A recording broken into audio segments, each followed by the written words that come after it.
इसमें एक सूत्र भी नहीं दिया गया है, वो सूत्र है समासांताः। अब इसके बाद अव्ययीभाव जो समास है, इसमें समासांत प्रत्यय चलेंगे। समास के अंत में कुछ प्रत्यय भी होंगे, समासांताः, अर्थात समास के अंत में होने वाले प्रत्यय। वो प्रत्यय क्या कहलाएंगे? तो तद्धिताः, वो सब प्रत्यय तद्धित प्रत्यय कहलाएंगे। तद्धिताः, इसका अधिकार चलता है। इसका अधिकार जो है वो है पंचम अध्याय पर्यंत तक चलता है। पंचम समाप्तेः अधिकारोऽयम्, अर्थात पंचम अध्याय के समाप्ति तक इसका अधिकार चलेगा। इसके अधिकार में आने वाले जो भी प्रत्यय होंगे वह सब प्रत्यय तद्धित प्रत्यय कहलाएंगे। और तद्धित प्रत्यय कहलाएंगे। तद्धित प्रत्यय कहलाने के साथ साथ तद्धित संज्ञा को मान करके जो भी काम है, जो भी कार्य है, वह इन प्रत्ययों में भी होगा। समास के अंत में होने वाले जो प्रत्यय हैं, उन प्रत्ययों में भी जो तद्धित संज्ञक कार्य हैं वह भी यहाँ पे होंगे। पहला सूत्र है समासांत प्रत्यय करने वाला, अव्ययी भावे शरत प्रभृतिभ्यः। यह सूत्र है अव्ययी भावे, यह सप्तम्यंत पद है। शरत प्रभृति येषां ते शरत प्रभृतयः, अर्थात शरत आदि शब्द है जिसमें, उसको क्या बोलेंगे? शरत प्रभृति बोलेंगे। शरद है आदि में जिसके ऐसा जो गण, उसको शरद प्रभृति बोलेंगे। अव्ययी भावे अर्थात अव्ययी भाव समास में। सूत्र का अर्थ इन्होंने किया। और जो टच है वह टच, इसके जो पूर्व वाला सूत्र है राजाः सखिभ्यश्च टच, इस सूत्र से इस टच की अनुवृत्ति आती है। व्यक्ति सूत्र का अर्थ लिखा, व्यक्ति लिखी शरदादिभ्यश्च टच स्यात् समासांतो अव्ययी भावे, अर्थात शरदादि, शरद आदि शब्दों से। सूत्र का अर्थ क्या हुआ कि शरद आदि जो शब्द होंगे, शब्दों से समासांत अर्थात समास के अंत में, जब समास हो जाएगा उसके बाद समासांत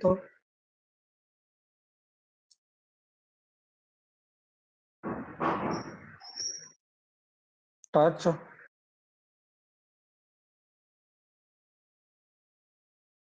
प्रत्यय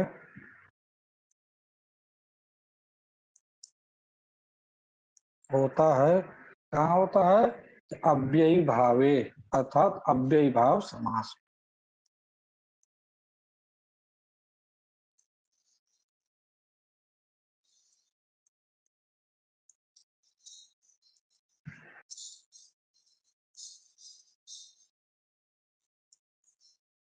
ध्यान दीजिएगा, यह जो सूत्र है, ये सूत्र समास का विधान नहीं करता है, अपितु यह टच प्रत्यय का विधान करता है।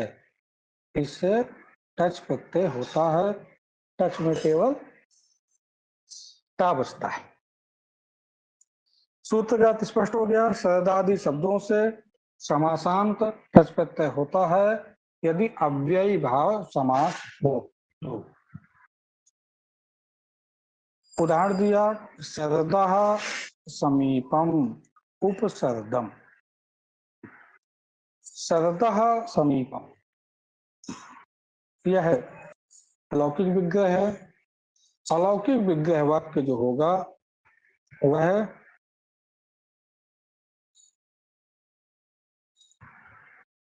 शरद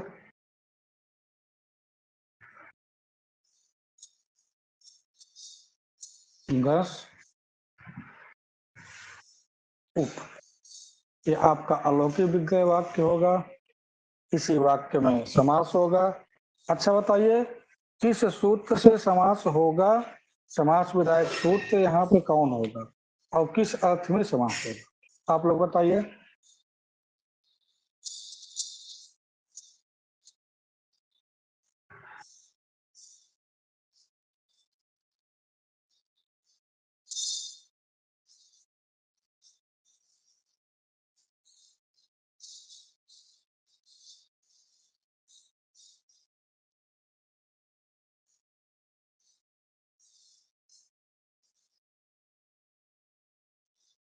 शरदा समीपम, शरद गस उप, यहाँ पर समास किस सूत्र से होगा, ये बताना।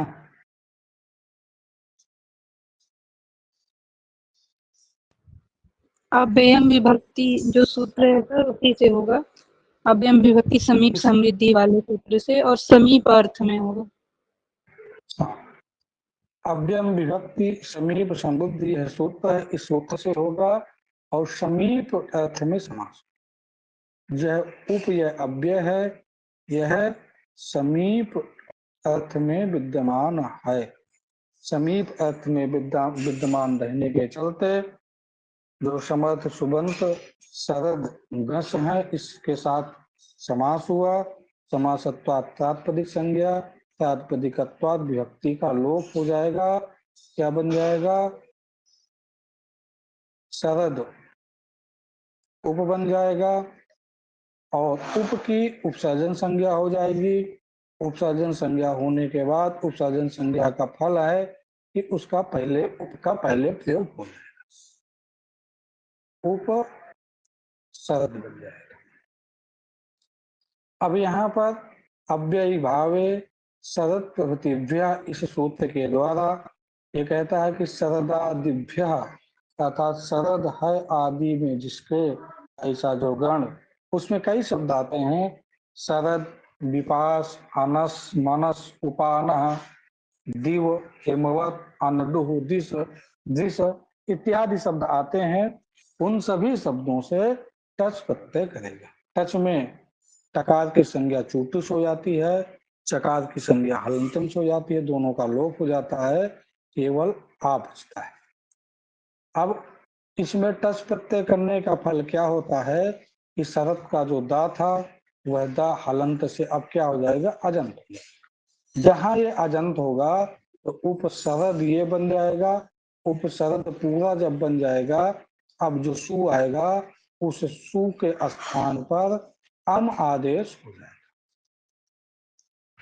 यदि टच प्रत्यय नहीं होता, ये हलंत होता तो सु आता, सु का लोप। उपशरद यही बनता, उपशरदम यह प्रयोग नहीं। टच प्रत्यय की है, टच प्रत्यय करने का फल ये हुआ कि अजंत बना। अजंत बन जाने से सु आएगा, सु के स्थान पे अमादेश हो गया, उपसर्दम यह प्रयोग सिद्ध हुआ।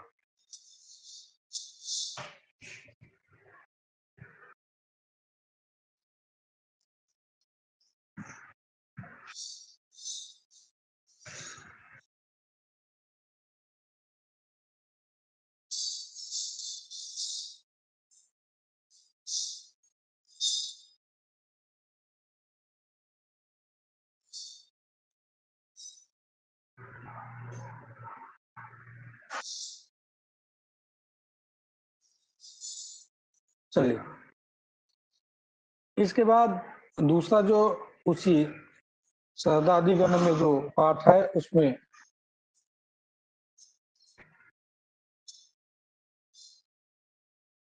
जो विपास शब्द है, उस विपास शब्द का भी शरदादिगण में पाठ किया गया है।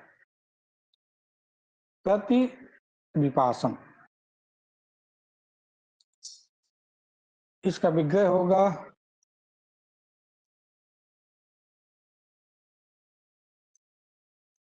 विपासम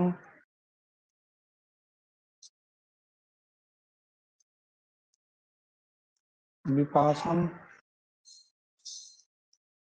तत्, ये विग्रह हो जाएगा।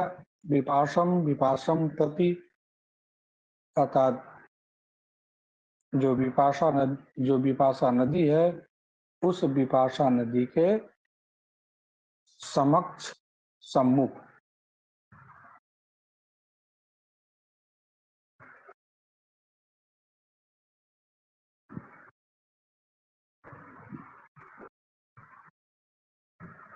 इसी विपाशम विपाशम प्रति आपका लौकिक विग्रह हुआ। अलौकिक विग्रह है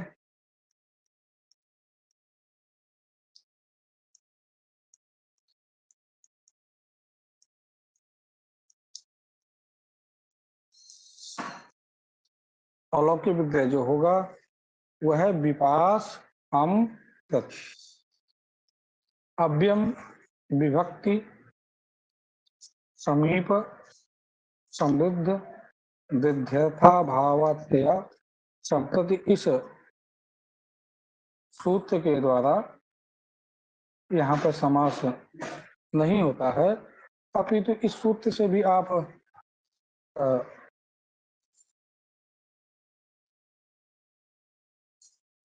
हेलो, आवाज आ रही है?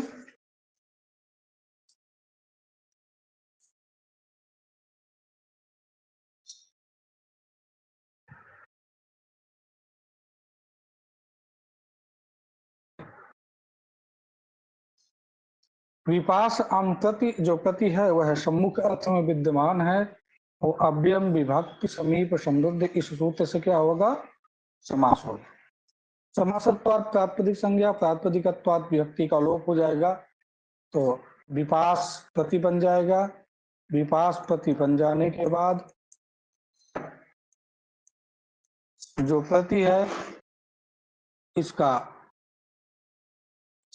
देखिए, ये यथा अर्थ है अव्ययी भाव। यहाँ सम्मुख अर्थ क्या, जो यथा के चार अर्थ होते हैं उसमें जो साकल्येन व्याप्तुम इच्छा, साकल्य से दीप्सा जो अर्थ होता है उसी अर्थ में इसका समास होता है। तो विपास प्रति बन जाएगा, प्रति की उपसर्जन संज्ञा, उपसर्जन पूर्वम से पहले प्रयोग हो जाएगा, प्रति विपास बन जाएगा। इसमें आपको अधिक ध्यान देना है कि प्रत्यय कौन सा हुआ है। टच प्रत्यय आएगा, टच में आ बच जाएगा, और सु आएगा, उसु के स्थान पर नव्य भावात अतोंत पंचम्या, इस सूत्र के द्वारा सु के स्थान पर अम आदेश हो जाएगा, प्रति विपासम यह प्रयोग बन जाएगा।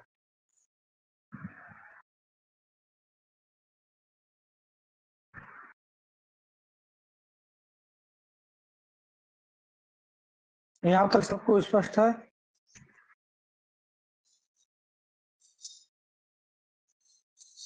इसके बाद अब एक वार्तिक का विधान किया गया, क्योंकि जो जरा शब्द है उसका पाठ सरदादीगढ़ में नहीं था, उसके लिए इन्होंने एक वार्तिक विधान किया कि जरा या जरस, जो जरा शब्द है उसको समासांत टच प्रत्यय भी होता है, और जरा शब्द को जरस आदेश होता है। जरा शब्द को क्या आदेश होगा? जरस आदेश होगा। और तत्संयोग शिष्ट एक नियम होता है कि जब जरा शब्द को जरस आदेश होगा तो तत्संयोग शिष्ट टच प्रत्यय भी हो जाएगा, टच प्रत्यय भी हो जाएगा। उपजरसम यह प्रयोग बनाया है, इसका जो विग्रह होगा वह जरा या समीपम। जरा मतलब कि वृद्धावस्था के जो समीप में है, यह आपका लौकिक विग्रह होगा।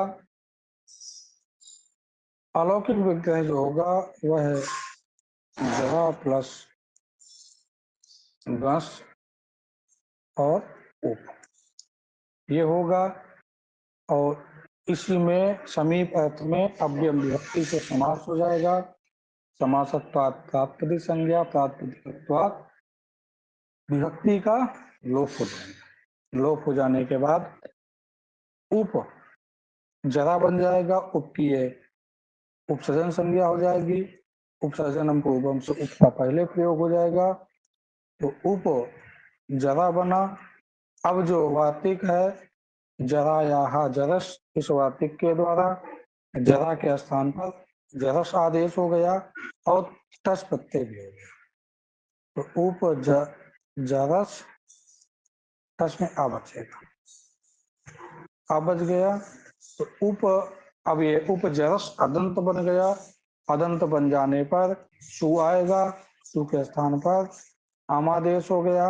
अमी पूर्व से पूर्व रूप हो करके उपजरसम यह प्रयोग सिद्ध हुआ। उपजरसम में कौन सा प्रत्यय है? तो उपजरसम में टस प्रत्यय। इसमें 3 उदाहरण दिए टस प्रत्यय के।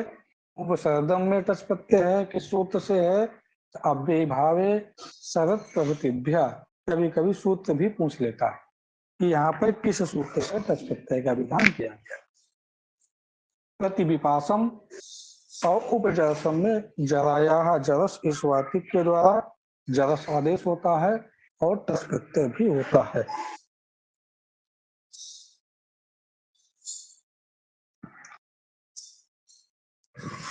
इसके बाद दूसरा सूत्र है, यह भी टच प्रत्यय विधान करने वाला सूत्र है।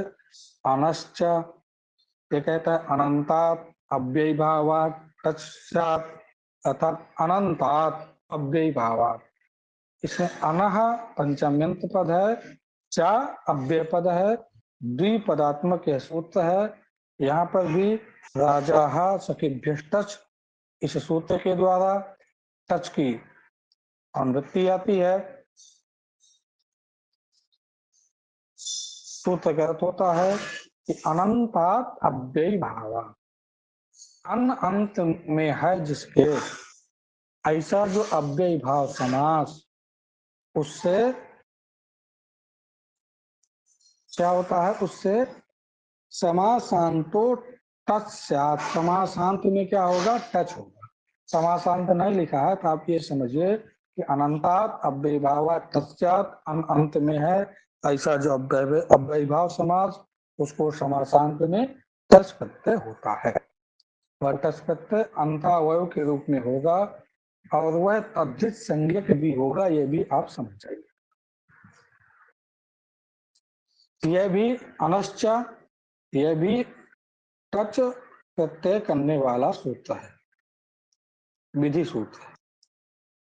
इस बार नस्तद्धिते नान्तस्य भस्य टेल लोपः तद्धिते। देखिए हमको तद्धित की आवश्यकता पड़ी। क्या कहता है कि नान्तस्य भस्य, नकार अंत में हो ऐसा जो भासंज्ञक, टेह लोपा से तद्धिते, उसके टी का लोप होता है यदि तद्धित प्रत्यय परे रहते। सूत्र का अर्थ हुआ कि तद्धिते, तद्धिते अर्थात कि तद्धित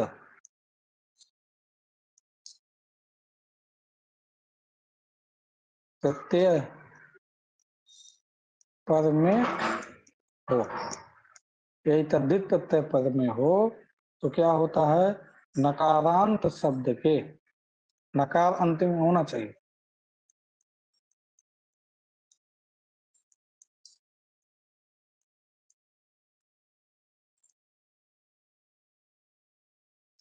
नकारांत शब्द के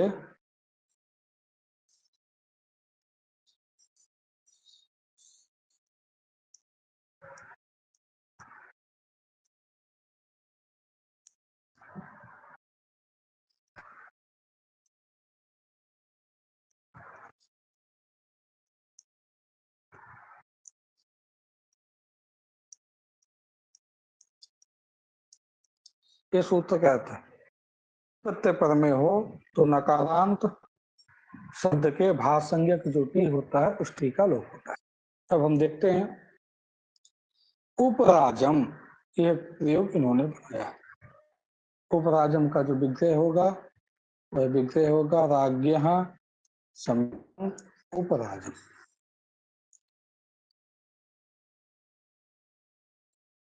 राज्ञः समीपम, ये जो विग्रह होगा यह लौकिक विग्रह है।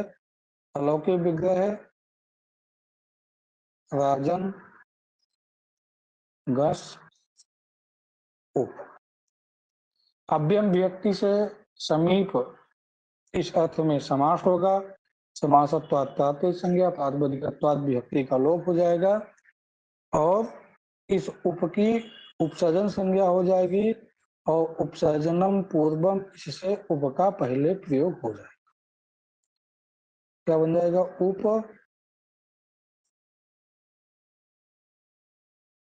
राजन बन गया। अब उपराजन बन जाने के बाद अनश्चा, राजन में अन अंत में, राजन अन है, अनंत में है, अव्ययी भाव समास है। अनंतात अन अंत में हो ऐसा जो अव्ययी भाव समास, उससे टच प्रत्यय होता है। टच में केवल आ बचे। अब उप राजन आ, यह बन गया। और उपराजन आ यह बन जाने पर जो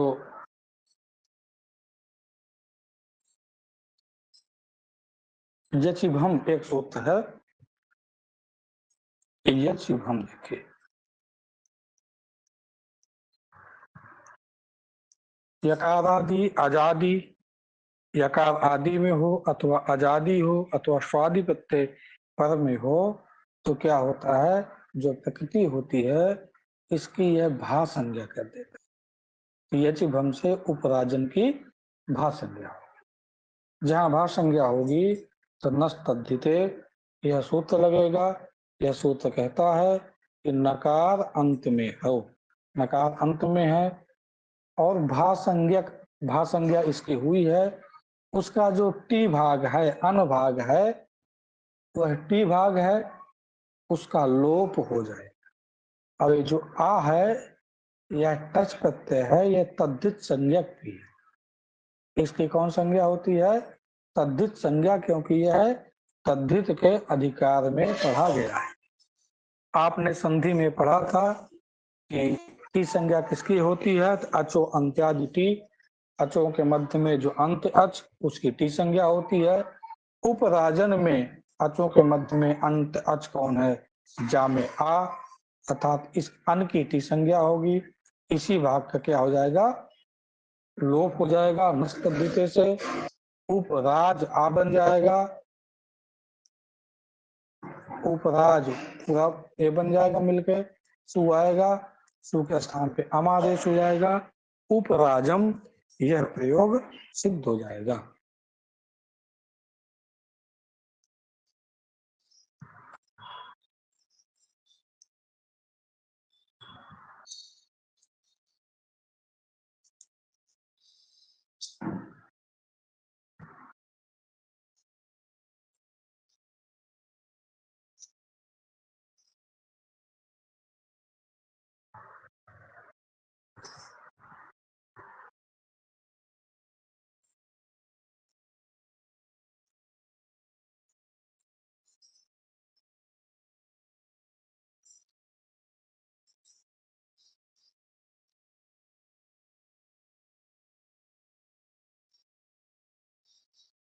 दूसरा प्रयोग है आध्यात्मम।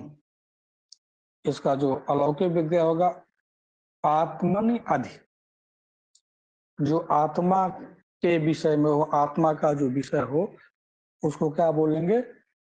आध्यात्मम। इसका जो विग्रह होगा अलौकिक विग्रह है, वह है आत्मन गी अधि, ये अलौकिक विग्रह होगा। इसी अलौकिक विग्रह वाक्य में अव्ययम विभक्ति समीप समृद्ध इसके द्वारा समास होगा। यह विभक्ति इस अर्थ में विद्यमान अव्यय कौन है? अधि। यह सप्तम्यर्थ अधिकरण रूप अर्थ में विद्यमान रहता है। इसका आत्मनगी यह समर्थ सुबंत है, इसके साथ समास हुआ। समासत्वात् प्रातिपदिक संज्ञा, विभक्ति का लोप हो गया। अधिका अधिक उपसर्जन संज्ञा, प्रथमानिर्दिष्टम समास उपसर्जनम से, उपसर्जनम पूर्वम से पहले प्रयोग हो गया। अधि आत्मन बन जाएगा, यण आदेश तुरंत हो जाएगा। इसके बाद यहाँ पर पुनः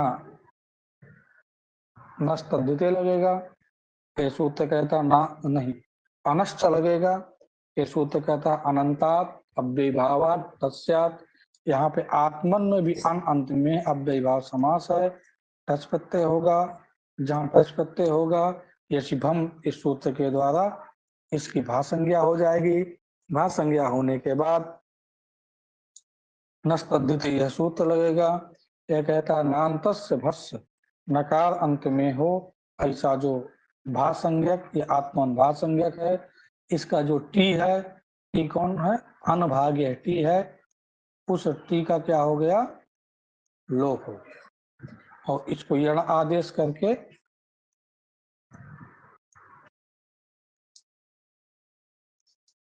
अध्यात्म आ बन जाएगा, आ इससे मिल जाएगा, अदंत बन जाएगा, सु आएगा, सु के स्थान पर अमादेश हो गया, अमी पूर्व से पूर्व हो गया, यह अध्यात्मम यह प्रयोग सिद्ध हो गया।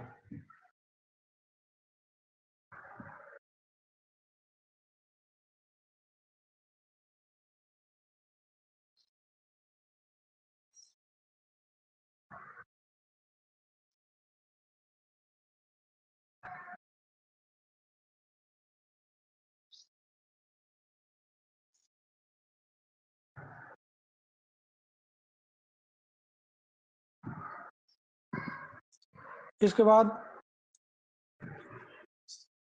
अग्रिम जो सूत्र है वह भी टच प्रत्यय का ही विधान करता है। नपुंसकात् अन्यतरस्याम यह सूत्र है, यह कहता है कि अनंतम यत् क्लीबम विशेष सूत्र है। ऊपर वाला अनंत जो है समान सूत्र है, यह विशेष सूत्र है। यह कहता है कि अनंतम यत् क्लीबम अन अंत में हो ऐसा जो क्लीब अर्थात नपुंसक लिंग, तदंतात अव्ययीभावात् तत्स्यात् नपुंसक लिंग शब्द तदंत अव्ययीभाव समास हो, वह अंत में हो और अव्ययीभाव समास हो, उससे क्या होता है, विकल्पेन टच प्रत्यय होता है। सूत्र कहता है अनंतम यत् क्लीबम अर्थात अंत में हो ऐसा जो नपुंसक लिंग वाला शब्द, तदंत और वह कैसा हो, अव्ययी भाव वह अंत में हो जिसके जिस पद के वहां पर अव्ययी भाव समास होना चाहिए, उससे टच प्रत्यय होता है विकल्प से। एक बार टच प्रत्यय होगा, एक बार टच प्रत्यय नहीं। अब देखिए उपचर्मम यह प्रयोग बनाना, चर्मण समीपम, चर्मे चर्मण समीपम अर्थात चमड़े के समीप, यह आपका लौकिक विग्रह होगा। अलौकिक विग्रह जो होगा चर्मन प्लस गस उप, समीप विद्यमान उपव्यय है, चर्मन गस के साथ समास हुआ, समासत्वात् प्रातिपदिक संज्ञा, प्रातिपदिकत्वात् जो गस विभक्ति है ये इसका लोप हो गया, और उप की प्रथमानिष्टम समास उपसर्जन से उपसर्जन संज्ञा, और उपसर्जन संज्ञा का फल है उपसर्जनम पूर्वम से प्राथम प्रयोग। उप चर्मन यह बन गया। यहाँ पर अनश्च इस सूत्र के द्वारा टच प्रत्यय की प्राप्ति थी, वह इतना कहता है कि अन अंत में हो ऐसा जो अव्ययीभाव समास उसमें टच प्रत्यय होता है। यह अन अंत में है, अव्ययीभाव समास भी है। यहाँ पर पूर्व सूत्र से टच प्रत्यय की प्राप्ति थी, लेकिन उसको बाध्य करके नपुंसकाद अन्यतरस्याम, इस सूत्र के द्वारा विशेष सूत्र है, केवल नपुंसक लिंग में लगता है। यहाँ पर इस अनंत अंत में है, चरमन में अनंत में है, अव्ययी भाव समास है, नपुंसक लिंग है, तो यहाँ पर टस प्रत्यय हो गया। टस में केवल आ बचेगा, और जहाँ टस प्रत्यय होगा आ होगा, यह यचिभम सूत्र के द्वारा यकारादि आजादी, यहाँ पे आजादी प्रत्यय परे है, तो उपचर्मन की भा संज्ञा हो गई। भा संज्ञा होने के बाद नस्तद्धिते, यह सूत्र ये ऊपर वाला सूत्र है, पुनः लगेगा यहाँ पर, और जो अनुभाग है इसका लोप कर देगा। तो उप चर्म आ बन जाएगा, पूरा मिला देंगे, उपचर्म बन जाएगा, सु आएगा, सु के स्थान पर अमादेश हो जाएगा, उपचर्मम, यह प्रयोग सिद्ध हो जाएगा। जब एक बार अव्यय भाव नहीं, जब एक बार टच प्रत्यय नहीं होगा इस सूत्र के द्वारा, विकल्पेन टच प्रत्यय होता है, तो उस अवस्था में उप चर्मन सु, ऐसी अवस्था बनेगी। अव्यादापसुपा, इस सूत्र के द्वारा जो सु है इसका लोप हो जाएगा। जहाँ इस सु का लोप होगा तो न लोपा प्रातिपदिकांतस्य, इस सूत्र के द्वारा न का भी लोप हो जाएगा। तो जो प्रयोग है उप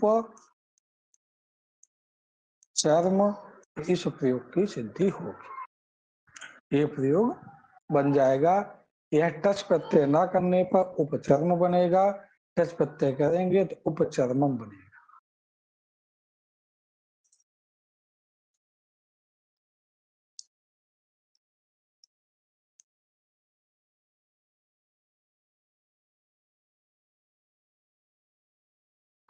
इसके बाद इसका अंतिम सूत्र है झय। ये क्या कहता है कि झयंतात अव्ययभावात् तत्स्यात्, अर्थात झय प्रत्याहार वाला वर्ण अंत में हो, ऐसा जो अव्यय भाव समास, उस समास से टच प्रत्यय होता है। टच प्रत्यय कैसा होता है तो तद्धित संज्ञक टच प्रत्यय होता है, क्योंकि यह तद्धिताः, इसके अधिकार में इसका पाठ किया गया है।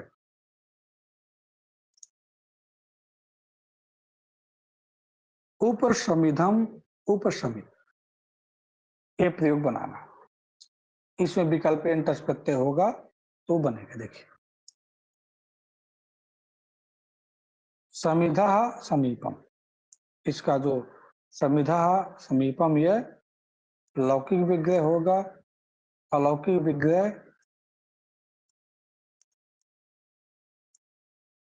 समिध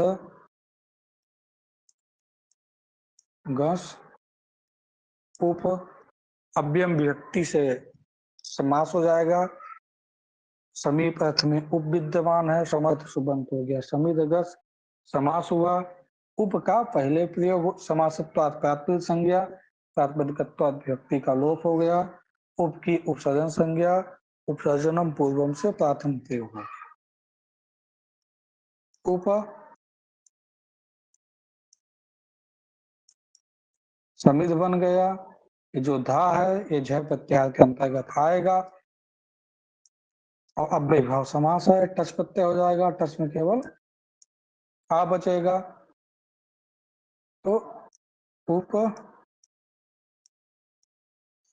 समिध अजंत हो जाएगा, सु आएगा, सु के स्थान पे अम आदेश, अम पूर्वा से पूर्व हो जाएगा, उप समिधम, यह प्रयोग सिद्ध हो जाएगा। जब एक बार टच प्रत्यय नहीं होगा, उप इसी से सु आएगा, सु आने के बाद अव्यादापसुपः, इस सूत्र के द्वारा सु का लोप हो जाएगा, उप समिध बन जाएगा। इसके बाद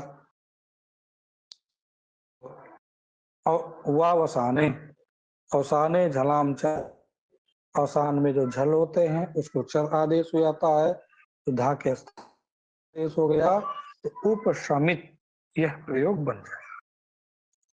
जब टस प्रत्यय होगा तो उपशमिधम बनेगा, जब टस प्रत्यय होगा तो वावसाने इस सूत्र के द्वारा विकल्प से चर होगा, इसमें उपशमित और उपशमित के दोनों प्रयोग बने, सॉरी उपशमित पहले जो धा है